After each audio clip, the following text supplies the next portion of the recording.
Ustadz Somad, saya manusia banyak dosa, tidak sholat Jumat. Kenapa nggak sholat Jumat?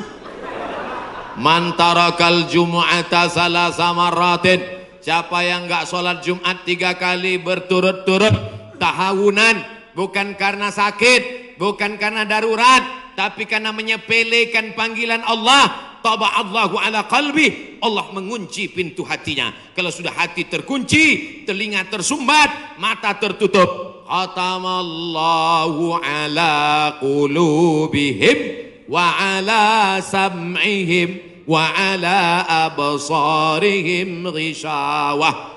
3 kali sholat Jumat kau tinggalkan, Allah mengunci pintu hatimu. Siapapun yang ceramah tak akan masuk ke telingamu. Na'udzubillah. Saya ingin bertobat dan sudah menjalankan taubat, maka sholat Jumatlah engkau. Siapa yang datang hari Jumat saat yang pertama seperti berkurban seekor onta, datang pada saat yang kedua seperti berkurban seekor lembu, datang saat ketiga seperti berkurban seekor kambing, datang saat keempat seperti berkurban seekor ayam, datang saat kelima seperti berkurban sebutir telur ayam. Sekarang banyak yang datang hari Jumat, jangankan telur ayam, telur puyuh pun nggak dapat. Datangnya kapan? Ketika khotib sudah naik ke atas mimbar, jamaah Jumat yang dimuliakan Allah, baru dia datang. Terlambat, udah terlambat sholat sunat lagi. Allahu Akbar. Pakai baju kaos tertulis, emang masalah buat lo. Orang kalau taubat itu malu sama dosa-dosa masa lalu, bukan bangga. Ini banyak juga orang udah taubat. Ustaz Somad, saya ini baru hijrah. Dulu semua saya minum, semua narkotika saya pakai. Ente taubat apa sombong? Orang taubat mengenang dosa itu melelehkan air mata, nangis. Ada juga bukan bangga. Ada juga sebagian jamaah sudah taubat nangis. Ustaz, saya, kamu menyesal minjam uang. La ilaha.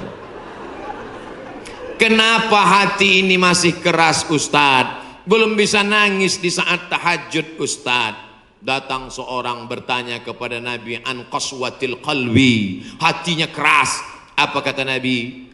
At'imil masakin wamsah ra'sal yatim. Kalau mau melembutkan hati, kasih makan fakir miskin, usap kepala anak yatim. Siap?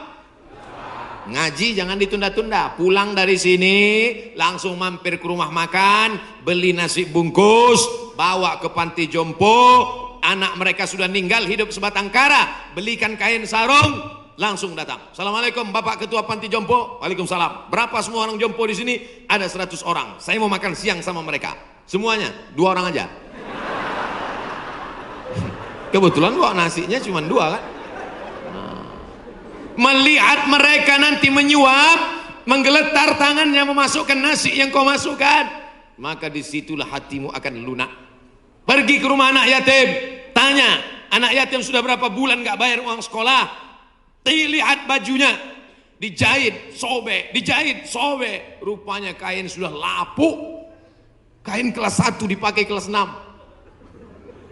Belikan bajunya, senangkan hatinya.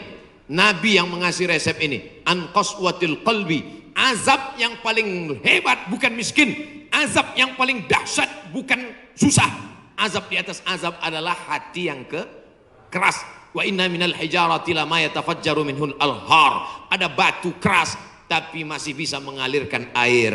Wa inna minha lama yahbitu min khasyatillah, ada batu yang keras tapi hancur berkeping ketika takut kepada Allah. Di atas bukit Tursina, saya ketika naik ke atas bukit Tursina di Mesir, tempat Nabi Musa menerima wahyu, itu nampak batu-batu hancur. Kata imam masjid yang ada di atas, inilah batu yang hancur saat takut kepada Allah SWT. Tapi kalau sudah hati menjadi keras, maka tak akan meleleh apa-apa. Kalau ada orang tidak meleleh apa-apa, pelit, medit, bakhil, itu salah satu ciri hati yang keras. Lunakkan hati dengan banyak bersedekah. Saya kalau ikut pengajian, telinga saya tahan. Kalau ikut sholat malam, mata saya tahan. Kalau datang ke masjid, kaki saya tahan. Tapi kalau sudah keluar duit, dompet saya nggak tahan.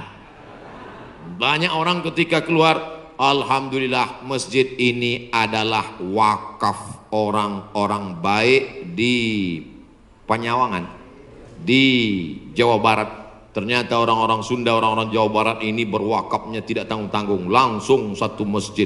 Mudah-mudahan akan banyak wakaf-wakaf yang lain insyaallah. Amin.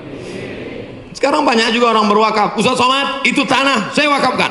Mantap. Begitu diurus di Badan Pertahanan Nasional, rupanya suratnya 5. Kenapa kau wakafkan tanah bermasalah?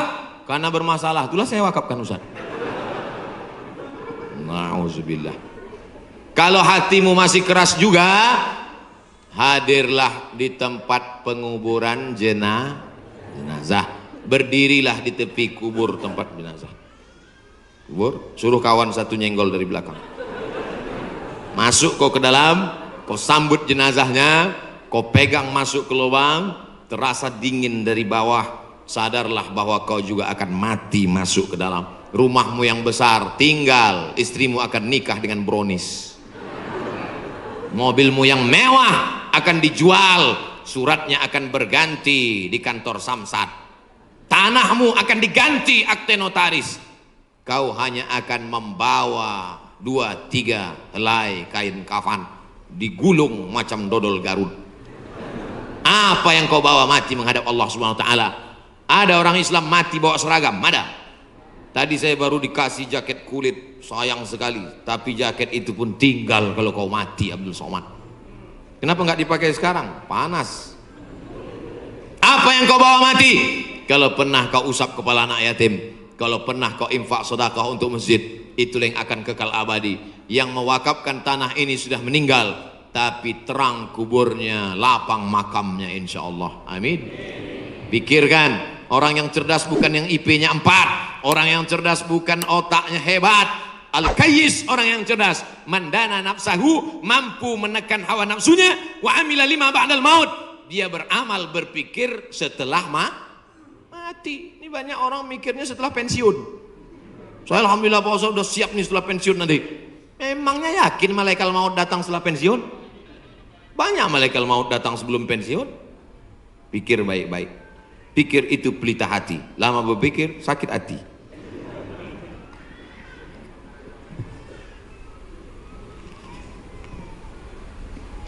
Bagaimana kita bisa membedakan musibah, cobaan, bencana, atau azab? Seperti ujian dosen. Misalnya virus corona yang sedang merebak sehingga dampaknya pada kaum muslimin, khususnya muslimin di Indonesia yang tidak dapat melaksanakan ibadah umroh. Pertanyaan dari Bapak Ridwan Ahmad Faizin Emrian Abidin Bandung. Ternyata ini pertanyaan kolektif. Misalnya saya demam, dari mana saya bisa membedakan demam saya itu menghapus dosa, atau demam laknat, atau demam ujian iman, atau demam itu dari mana saya bisa tahu? Oh, kalau demamnya cuman 36 derajat Celcius itu menghapus dosa. Kalau 40 derajat itu laknat. Kalau 100 derajat kebakaran. Di mana kita bisa tahu? Tidak ada yang bisa membedakannya kecuali introspeksi diri. 1. La yusibul mu'min min nasabin wala wasabin wala saqamin wala syaukin yastakuha. Kalau ada orang yang kena susah hati, gundah gulana, sakit, duri menusuk tapak kaki, keluar dari rumah lupa pakai sendal, melangkah, duri menusuk tapak kaki, illa kafarallahu anhu biha sayyi'atuh, maka dengan itu sebenarnya Allah ingin membersihkannya dari dosa. Makanya kita selalu husnuzan. Ana, dalam hadis kursi apa kata Allah? Ana inda husni zanni abdi bi, aku menurut prasangka hambaku kepadaku. Maka kalau kita kena penyakit, yang pertama husnuzan pada Allah, bahwa sebenarnya Allah ingin membersihkan kita dari dosa. Yang kedua, saya nggak ada dosa Pak Ustaz. Apa dosa saya? Saya nggak pernah minum khamar, saya nggak pernah sabu-sabu, saya nggak pernah berzina, saya nggak pernah pakai narkoba. Dosamu adalah ketika kau merasa bahwa kau tidak berdosa. Itulah dosa. Dosamu adalah ketika engkau sehat tapi tak kau pakai mensyukuri nikmat Allah. Itulah dosa.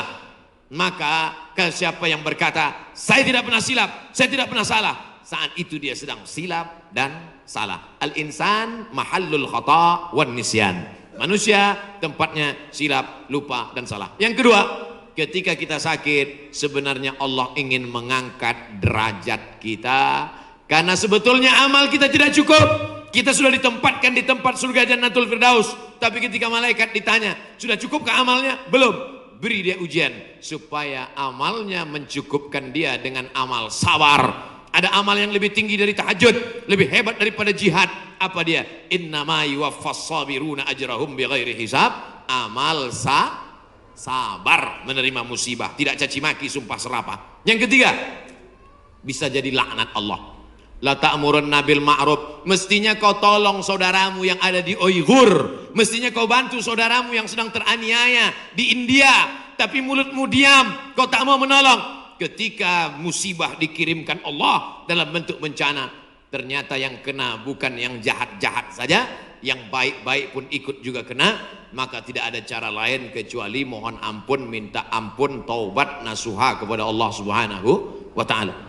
Oleh sebab itu maka yang bisa membedakannya hanya Allah, dan kita hanya berhusnuzon kepada Allah Subhanahu wa ta'ala. Bagaimana cara membentengi bencana yang semakin banyak akhir-akhir ini? Itulah yang udah kuceramahkan tadi.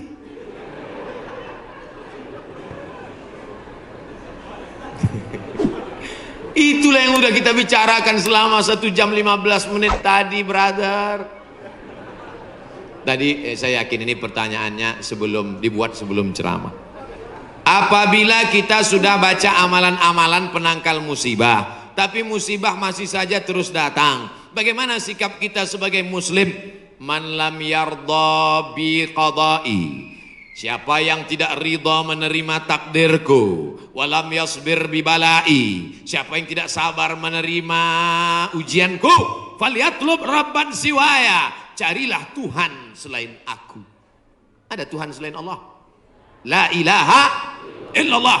Maka kita tidak ada cara lain kecuali ridha, ikhlas, terima ketetapan Allah. Makanya ketika bangun pagi apa doanya? Raditu billahi rabba, aku ridha menerima Allah sebagai Rabb. Apapun yang kau beri aku terima ya Allah. Wabil islami dina, aku ridha Islam sebagai agamaku. Apapun perintah dan larangan Islam ku amalkan. Wabi Muhammadin nabiyya wa rasula, aku ridha Muhammad sebagai rasulku, maka kita ikut sunnah Rasulullah Muhammad sallallahu alaihi wasallam. Terjadi juga ridha. Tapi kalau terjadi karena kurang usaha, hukum sebab akibat.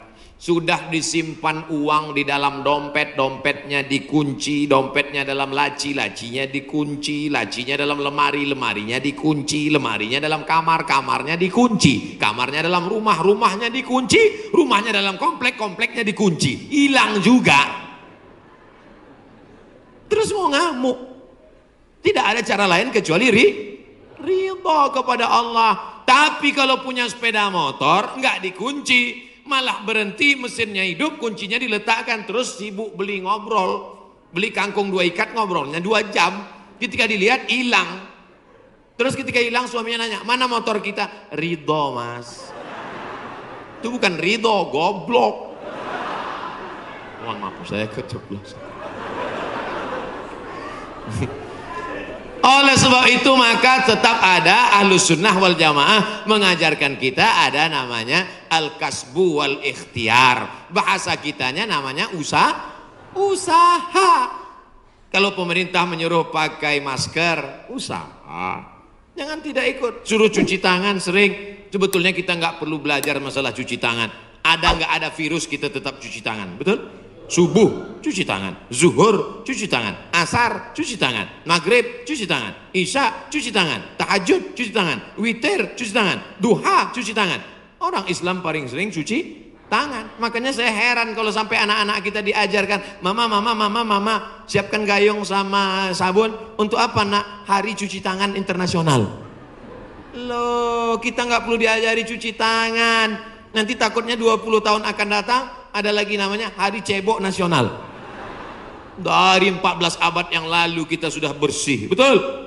Tidak akan ada bakteri bersarang di ujung-ujung jari kita karena kita paling sering cuci tangan. Tidak akan ada bakteri yang bersarang di ujung kuku kita karena kita paling potong kuku hari Jumat. Kalau seminggu tak akan mungkin kukunya panjang.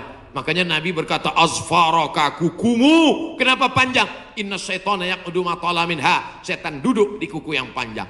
Makanya pertama yang dijaga dalam Islam adalah kebersihan. Kuman datang, binatang dipotong. Setelah dipotong darahnya keluar, karena ternyata bakteri ada di dalam darah. Setelah darahnya keluar, dipotong-potong, dicuci sampai 4 kali.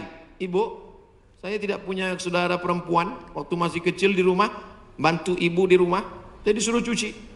Selamat, cuci daging, saya cuci. Kalau ayam 2 kali, kalau kambing 4 kali. Kenapa gitu, Mak? Ayam kakinya 2, kambing kakinya 4. Saya nggak tahu, anak kecil. Sekarang saya baru tahu, ternyata ayam dagingnya putih, darahnya nggak banyak. 2 kali sudah bersih. Tapi kambing sekali masih merah, 2 kali masih merah, 3 kali agak pucat, 4 kali bersih. Setelah itu baru dimasukkan, dibuang airnya, disolawatkan, baru dimasak. Mereka tidak, kambing tidak dipotong, kambing matinya di stunning. Ada pistol, tapi pelurunya nggak keluar, ditahan. Itu skalanya 8, ditembakkan ke kening sapi, tembak ke kening sapi, sapinya mati, darahnya nggak keluar. Kalau sampai 8 mati, tapi kalau 7 bodoh aja. Itu sapi-sapi dari Australia yang datang ke tempat kita yang liar seperti banteng, itu ditembak otaknya skala stunning 7. Bodoh. Ibu kalau ada bapak yang liar, tembak skala itu. Mas, mama mau pergi arisan, pel lantai, mandikan anak, dan papa. Nah itu udah kena stunning. Jangan diamal. Tidak dipotong, hanya stunning 8 skala, akhirnya sapi tumbang, darahnya masih dalam daging, bercampur dengan darah bakteri penyakit, dipotong-potong, diletakkan di atas api yang tidak terlalu matang, bolak-balik, nggak dicuci, darah nggak keluar, masuk ke dalam roti, dicampur, dimakan, barbecue. Habis dimakan kena penyakit Medco. Ko sapi, gila, Medco sapi gila. Sapi aja yang halal bisa menjadi penyakit, apalagi yang dimakan kelelawar, Batman. Maka kita disuruh kulu, makanlah. Tapi yang dimakan itu apa? Min thayyibat. Thayyib artinya baik, baik. Dulu thayyib baik, sekarang thayyib nggak pulang. Mohon maaf Pak Thayyib nyantur sini. Masya Allah, tabarakallah.